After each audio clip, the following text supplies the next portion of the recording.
প্রথম আলো অথবা সমকাল রিপোর্টটা সঠিক নয়। পাবলিক ইউনিভার্সিটির সব কিছুই পাবলিক হওয়া উচিত আমি মনে করি। আপনারা দেখেছেন যে অনুমোদনহীন অনেক নিয়োগ দেওয়া হয়েছে এবং এর সংখ্যা কিন্তু শত শত।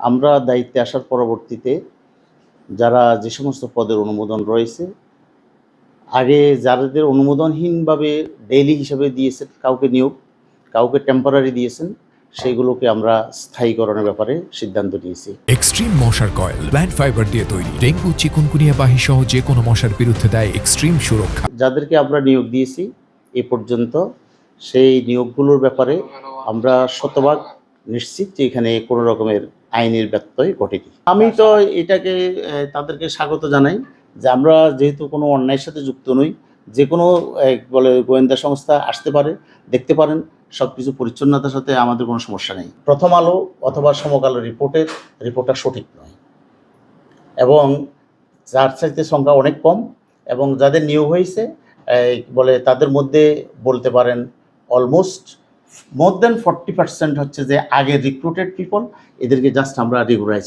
করেছি।